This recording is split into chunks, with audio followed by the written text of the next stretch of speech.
ഇതെന്താ ഇങ്ങനെ?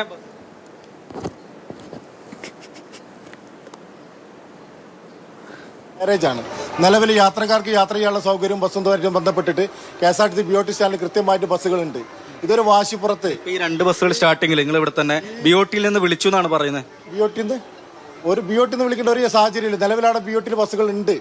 യാത്രക്കാർക്ക് യാത്ര ചെയ്യാനുള്ള സൗകര്യം അവിടെ തടയാത്ത തന്നെ BOT ബസ്സുകൾ ഉണ്ട്. ഇതൊരു വാശിപ്പുറത്ത് സമരക്കാരെ വെല്ലുവിളിക്കുന്ന രീതിയിലേക്കുള്ള ഒരു മാർഗമാണ് ഇപ്പോൾ സ്വീകരിച്ചിട്ടുള്ളത്. അതൊരു കാരണവശാലും ഞങ്ങൾ അംഗീകരിക്കില്ല. ഈ ഗ്യാരേജിൽ നിന്ന് ഒരു യാത്രക്കാരൻ പോലും കയറാത്ത ഒരു സാഹചര്യത്തിൽ ഈ ഗ്യാരേജിൽ നിന്നും ഒരു ബസ് പോലും പുറത്തേക്ക് വിടണ്ടെന്നാണ് ഞങ്ങളുടെ സംഘടനയുടെ തീരുമാനം. ബസ് ഒരിഞ്ച് പോലും മുന്നോട്ട് വരാതിരിക്കാൻ അതിന് മുൻപിൽ കിടന്നു. അത്രമാത്രം കടുത്ത പ്രതിഷേധം. ഗതാഗത മന്ത്രി പറഞ്ഞത് ജീവനക്കാരൊക്കെ വരണം, സർവീസ് നടത്തണം, പോലീസ് സംരക്ഷണം കൊടുക്കും, ഡയസ്ലോൺ പ്രഖ്യാപിക്കുകയൊക്കെ ചെയ്തിരുന്നല്ലോ. അതെ, തീർച്ചയായും ഈ പണിമുടക്ക് നോട്ടീസ് കൃത്യമായിട്ട് ഒരു മാസം മുന്നേ കൃത്യമായിട്ട് സംഘടനകൾ അതായത് ഞങ്ങളെ MD അടുത്ത് മാനേജിംഗ് ഡയറക്ടറുടെ അടുത്ത് കൃത്യമായിട്ട് പണിമുടക്ക് നോട്ടീസ് നമ്മൾ നൽകിയിട്ടുള്ളതാണ്. അതാണ് അതുമായിട്ട് ബന്ധപ്പെട്ട് പറയാനുള്ളത്. CITUവിന്റെ ജില്ലാ ട്രഷറാണ്, സംസ്ഥാന കമ്മിറ്റി അംഗമാണ്. CITUവിന്റെ സംസ്ഥാന കമ്മിറ്റി അംഗമാണ് ഈ ബസ്സിന് മുൻപിൽ കിടന്ന് ഏതായാലും പ്രതിഷേധിക്കുന്നത്.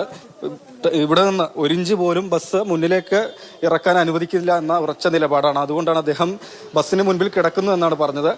2 ബസ്സുകളാണ് സ്റ്റാർട്ട് ചെയ്തത്. ഏതായാലും അത് ഓഫ് ചെയ്തിട്ടുണ്ട്. പോകാൻ കഴിയില്ല എന്ന് ഏകദേശം തീരുമാനമായതുകൊണ്ട് ബസ്സുകൾ ഓഫ് ചെയ്തിട്ടുണ്ട്. ഏതായാലും വലിയ രീതിയിലുള്ള പ്രതിഷേധം തന്നെയാണ് നടന്നുകൊണ്ടേയിരിക്കുന്നത്. ഒരു ഭാഗത്ത് CITU പ്രവർത്തകർ കുത്തിയിരുന്ന റോഡിലിരുന്ന് പ്രതിഷേധിക്കുന്നു. നേതൃത്വം നൽകുന്ന സംസ്ഥാന കമ്മിറ്റി അംഗം തന്നെ ബസ്സുകൾക്ക് മുൻപിൽ കിടന്നുകൊണ്ടാണ് പ്രതിഷേധിക്കുന്നത്. ഒരു ബസ് പോലും ഏതായാലും പാവങ്ങാട് ഡിപ്പോയിൽ നിന്ന് പുറത്തേക്ക് ഇറങ്ങാൻ കഴിഞ്ഞിട്ടില്ല. ഡ്രൈവർമാരും കണ്ടക്ടർമാരൊക്കെ ആണെങ്കിൽ അവർ പറയുന്നത് ടെർമിനലിൽ നിന്ന് BOTയിൽ നിന്ന് കൃത്യമായ അറിയിപ്പ് ലഭിച്ചതിന്റെ അടിസ്ഥാനത്തിലാണ് ബസ്സുകൾ സ്റ്റാർട്ട് ചെയ്തതെന്നാണ്. പക്ഷേ ഏതായാലും അവർക്ക് പുറത്തേക്ക് പോകാൻ കഴിയാത്ത സ്ഥിതി. നിങ്ങൾ സ്വിഫ്റ്റിലല്ലേ? ഓടാൻ വന്നവരാണോ? ഓടാൻ കഴിയില്ല. ഇല്ല, വണ്ടി വിട്ടില്ല. എത്ര മണിക്ക് പോകേണ്ടവരാ? 7 പോണ്ടേ, ബാംഗ്ലൂർ 7:30.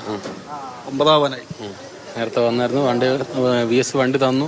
പക്ഷെ വണ്ടി എടുത്ത് പുറത്തേക്ക് ഇറങ്ങാൻ നോക്കിയപ്പോൾ ഒരു സമരാനുകൂല്യം നമ്മളെ തടഞ്ഞു. പോകാൻ പാടില്ലെന്ന് പറഞ്ഞു. തിരിച്ച് നമ്മൾ വണ്ടി അവിടെ കൊണ്ടുവച്ചു.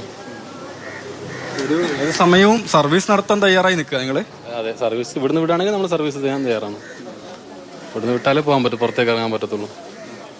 ഡയസ്ലോണിന്റെ പ്രശ്നം നിങ്ങൾക്ക് സ്വിഫ്റ്റിലും ഒക്കെ ഇല്ലേ? ഉണ്ടാവാം.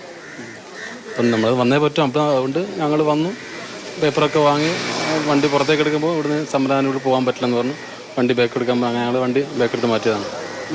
മന്ത്രിയുടെ വാക്കിൽ വിശ്വസിച്ചാണോ നിങ്ങളൊക്കെ സർവീസിന് വേണ്ടി വന്നത്? കോഴിക്കോട് ഇതാണ് സ്ഥിതി. വാഹനങ്ങൾ ഒരു ഇഞ്ച് പോലും മുന്നോട്ട് പോകാതെ വാഹനത്തിന് മുന്നിൽ കിടന്ന് സമര അനുകൂലികൾ പ്രതിഷേധിക്കുന്ന കാഴ്ചയാണ്. പോലീസ് അവിടെ സ്ഥലത്ത് നിൽക്കുന്നുണ്ട്. അവരെ പിന്തിരിപ്പിക്കാനുള്ള ശ്രമങ്ങളൊന്നും പോലീസിന്റെ ഭാഗത്തു നിന്നുള്ളതായി കാണുന്നില്ല.